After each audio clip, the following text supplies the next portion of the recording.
बहुत समय पहले अयोध्या में भगवान राम का राज्य था।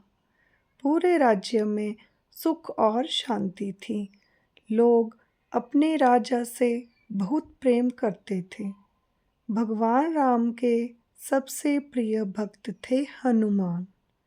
हनुमान जी का जीवन केवल अपने प्रभु की सेवा के लिए था।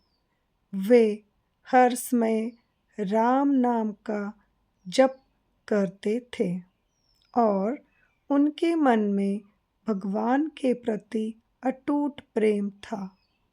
एक दिन अयोध्या के राजमहल में सभा लगी हुई थी। वहाँ माता सीता, लक्ष्मण और कई मंत्री भी बैठे हुए थे।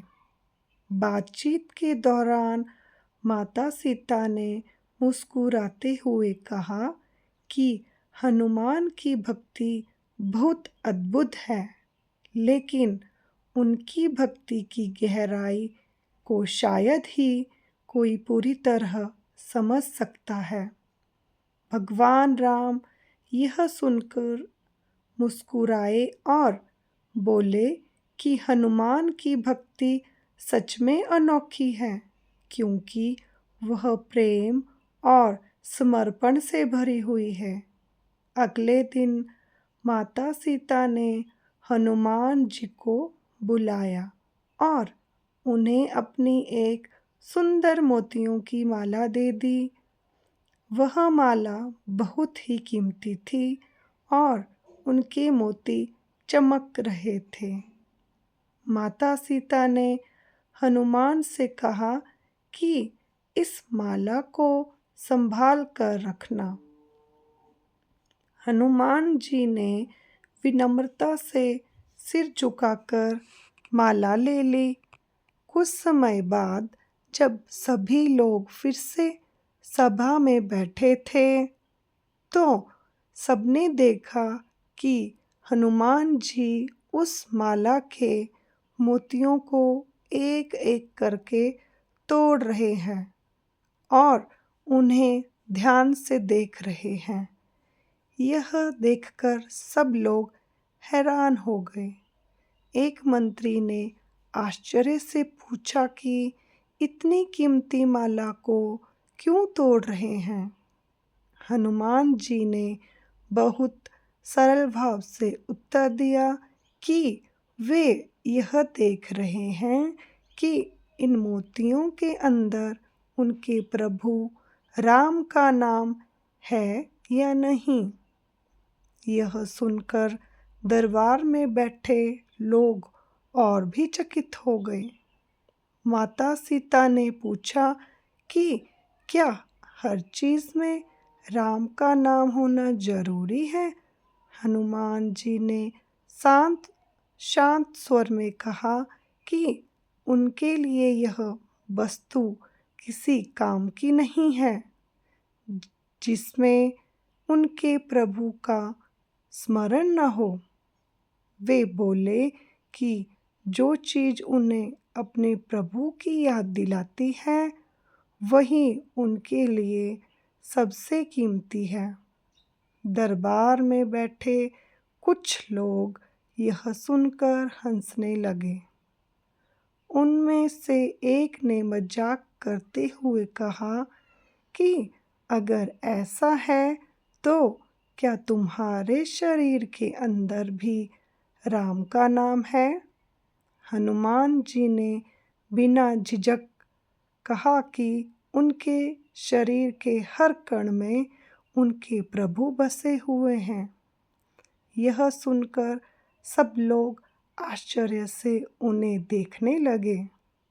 तभी हनुमान जी ने अपने सीने को हल्का सा चीर दिया। जैसे ही ऐसा हुआ, वहाँ उपस्थित सभी लोगों ने एक अद्भुत दृश्य देखा। हनुमान जी के हृदय के अंदर भगवान राम और माता सीता का दिव्य स्वरूप दिखाई दे रहा था। उनके हृदय में केवल प्रभु का ही निवास था। यह दृश्य देखकर पूरा दरबार स्तब्ध रह गया। भगवान राम तुरंत उठे और हनुमान जी के पास आए। उन्होंने प्रेम से हनुमान जी को गले लगा लिया। भगवान राम की आंखों में भी उस समय भावुकता थी। उन्होंने कहा कि संसार में सच्ची भक्ति का ऐसा उदाहरण बहुत दुर्लभ है। भगवान राम ने हनुमान जी को आशीर्वाद देते हुए कहा कि जब तक संसार में उनका नाम लिया जाएगा, तब तक हनुमान का नाम भी सम्मान के साथ लिया जाएगा। जहाँ जहाँ राम की कथा होगी, वहाँ वहाँ हनुमान जी अवश्य उपस्थित रहेंगे। हनुमान जी ने हाथ जोड़कर अपने प्रभु को प्रणाम किया और कहा कि उनके लिए संसार में सबसे बड़ा सुख केवल अपने प्रभु की सेवा करना है। उनके लिए धन, वैभव या किसी भी चीज का कोई महत्व नहीं है। उनके जीवन का एक ही उद्देश्य है, अपने प्रभु के चरणों में सदा समर्पित रहना। इस प्रकार हनुमान जी की सच्ची भक्ति का यह अद्भुत प्रसंग पूरे अयोध्या में फैल गया। लोग समझ गए कि सच्ची भक्ति वही होती है जिसमें मन में स्वार्थ न हो और केवल भगवान के प्रति प्रेम और समर्पण हो। तभी भगवान अपने भक्तों पर कृपा करते हैं और अपने हृदय में स्थान देते हैं।